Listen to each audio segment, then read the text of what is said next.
Hello family, it's Teresa here with another video. This one I'm going to call the Corona game. Notice I don't call it a hoax because hoaxes can only be played on us if we allow those hoaxes to be played on us. But essentially this is a game, this thing called life, and I recommend this really funny guy. His name is Bill Hicks. And he was a very holistically intelligent and charming man who you can check out. He's got a clip called Life is a Game. Bill Hicks, so check that out, and that'll tell you everything you need to know. Yeah, so about rides and games. Does anybody remember going to the amusement park when you were a kid and you wanted to get on that really tall roller coaster, that, you know, the ride that was for big kids? And when you got to the end of the queue, there was a little sign there that said, you have to be this tall to get on this ride. Guess what, family? We are that tall. Otherwise we wouldn't be here. So now, just as a sort of disclosure about myself, I've been reading since I was 3, and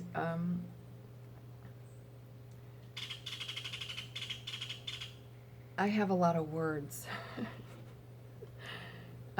So I kind of, like, when I hear words, I always, like, question the origin and the original definition and stuff. I don't just assume that, you know, the words mean what I'm told they mean.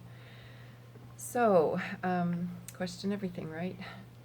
Corona. What is corona? That is a Spanish word for crown, as in the crown chakra. So there's essentially 3 main chakras that we process our experience on Earth with. We use this technology called the chakra system, right? So the sacral chakra down here in your gut, that's how we experience the reality, right? So in the gut is stored all of the emotions, or the emotion, energy and motion, of ourselves in this lifetime, plus all of our ancestors, because we're a culmination of all of our ancestors. And this is transmitted to us through the umbilical cord.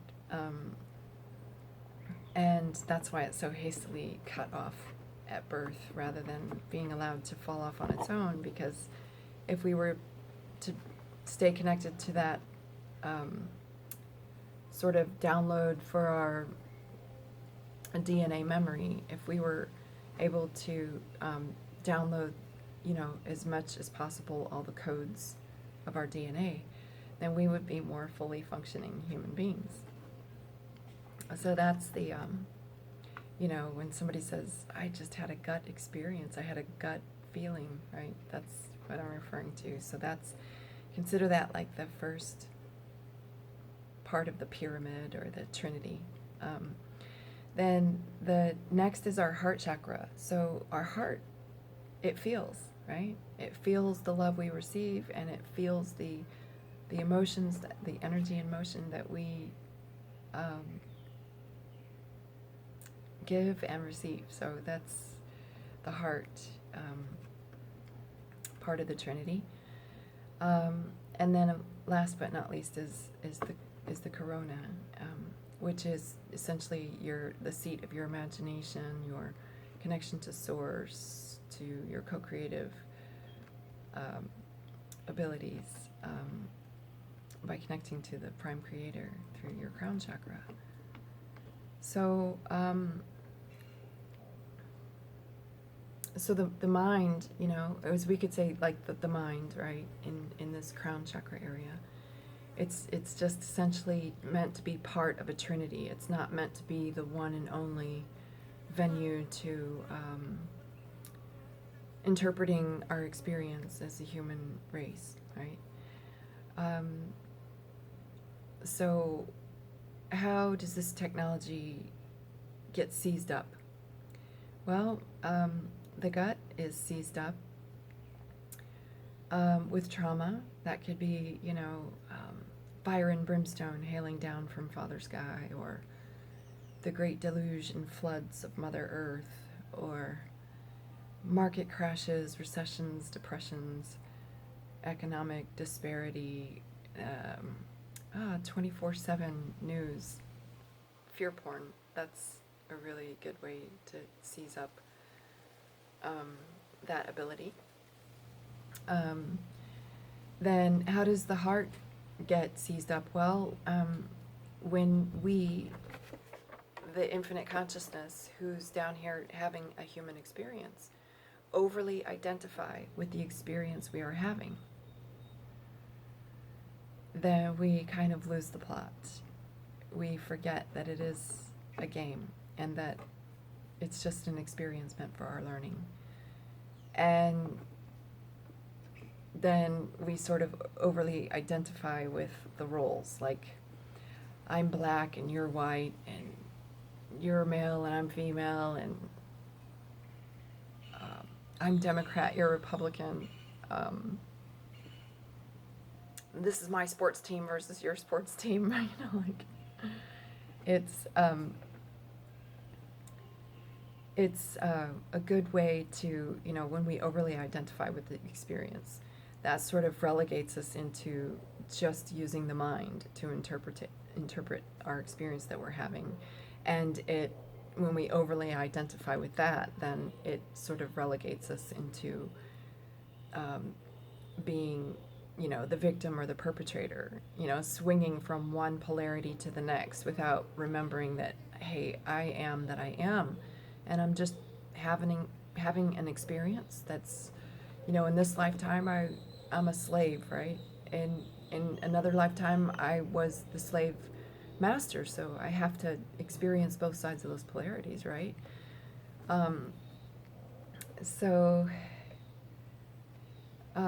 That's essentially, kind of a quick breakdown of how the three-legged table is missing two of its legs, and its last leg is pretty wobbly, stuck in the left side, on the side of intellect and maths and sciences and materialism and consumerism and that kind of thing, and not connected to the right side of the brain, which is about art and creativity and symbols and care and compassion. That would be holistic intelligence. So how do these technologies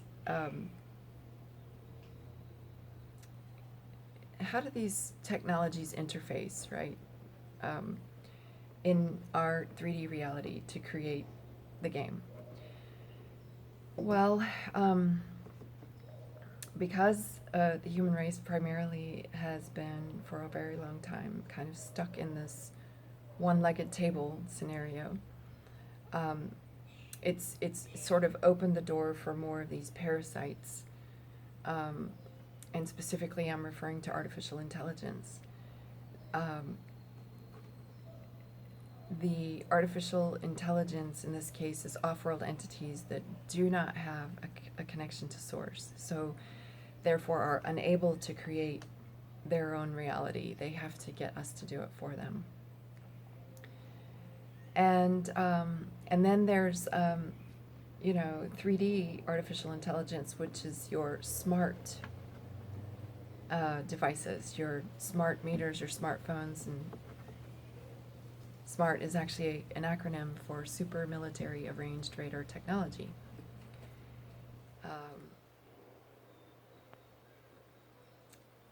We also interface with the artificial intelligence through something called Nanobots. And If you know what microscopic means, that means you need a microscope to see it. It's so small.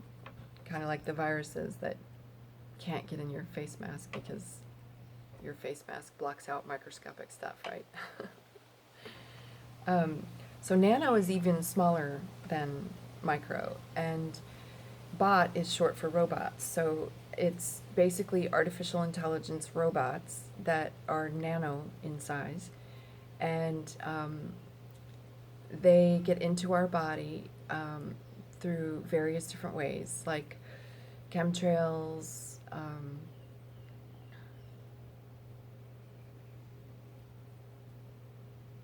vaccines, processed food, fast food, Coca-Cola. Yeah, anything that's not natural coming from Mother Earth, it's probably loaded with nanobots. Starbucks is another one. It's just nanobot heaven, right? I'm gonna say for another video what these nanobots are more in detail and what is their mission, but suffice to say that that is one way by which we interface with the artificial intelligence. Weaponized energies are another way to interface with the AI. Also, when we in these DNA skin suits are very vulnerable because the environment is toxic. So that could be the internal environment is toxic because, you know, I'm eating the wrong things, you know, that are not good for me, and consuming, you know, all manner of, you know, food and drink and whatnot, and lots of sugar, processed sugar, especially high fructose corn syrup, which is even worse than sugar, if you can imagine. So that creates the toxic environment within, and then after that is manifested into the external world, and we see evidence of this through pollution of the environment externally. So let's just take the water as one example. So in the skin suit, I am primarily, you know, it's mostly water, and water is consciousness. It's the first medicine. It's everything. Without water, there's no life. So the internal waters get polluted, as we mentioned, like, and also like the water that we take in, right, is also polluted. I'll just speak to the United States because I'm most familiar with the status of the water there. So for 90 years, industry, whose solution to pollution is dilution in the water supplies, well, they've been dumping at least the following: cadmium, arsenic, lead, hydrofluorosilicic acid. I might have mispronounced that, but they call it fluoride. It's actually not. It's a level 4 hazardous material that would burn a hole in concrete. And of course, nuclear waste is also dumped into our water. So because all of these things, you cannot dispose of them safely. Even if you tried, the cost of doing so would be monumental. And so they just dump it in the water, and the government allows them to do that and tell us it's good for our health.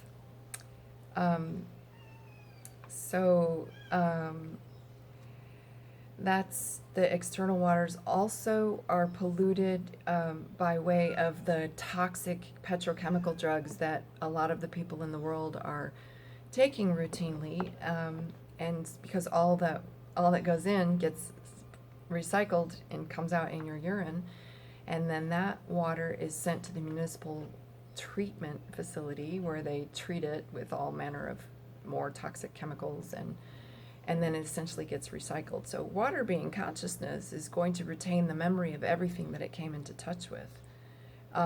You can filter out the particulate matter, but you cannot erase the memory that's been imprinted on the water. the signature frequency of all the aforementioned toxic things remains in the water. And then we ingest that, further polluting the internal.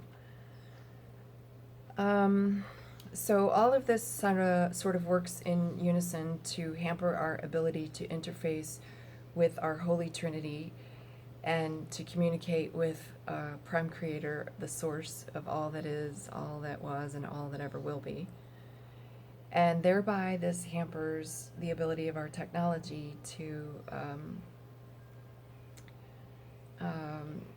create a reality that's more conducive that's more safe and secure for ourselves and for the 7 future generations to have the learning experience that it came here to have, right? So we're creating it all, right? But the question is how holistically intelligently are we creating this reality for ourselves? Well, and the answer to that is quite unequivocally, we're not, because recall that the Holy Trinity, the mind, body, and soul, right? The heart, the brain, the gut. It's toxic and it's been seized up. And that allows the off-world entities to have us create the reality that they desire for us through us, because they can't create on their own. They have no source connection. So that's essentially how they do it. So what are we creating in? What's the environment where we're creating in? Apart from being very toxic, with all the aforementioned, we can also say that we're creating in fear, right? Because of all the 24/7 news porn, fear porn rather, on the news, because of all the, think of all the traumas that humanity has collectively experienced throughout the millennia, and, that fear, right? So it's identifying with the experiences that we had and allowing that to become us, right? As opposed to being the one who has the experience, we are now the experience. So we create in fear, and that's really not a good way to create. That's when you're sort of curled into a fetal position and sucking your thumb. It's not your most creative moment. The other way that we create realities for ourselves that are not sort of conducive to the safe and secure learning environment that we would prefer is because we create with false belief systems. So here's another word. In Spanish, if I say crea, C-R-E-A, I'm asking, it's like it's the way to say to believe, but it's asking the other person. Creo is me, crea is the other person. So if I say que crea, that means what do you believe? And it's no coincidence that if we take the letters T and E and add that onto the end of crea, we end up with a word called create. And it was chapter 7, verse 11 of Genesis, pre-King James Version, long since out of print and heavily redacted and edited since then. But it said, let us send down the languages so that we may confuse and divide them. Well, I'm not confused. I know about words. I find them very interesting. And I like to question everything. So it's not lost on me that we create what we believe. So we have been in unawareness and unknowingness, we have been creating the agenda of the false light. And the agenda of the false light is a pretty broad topic, but for the sake of this video, we'll just refer to what we see kind of going on right now with this Corona game.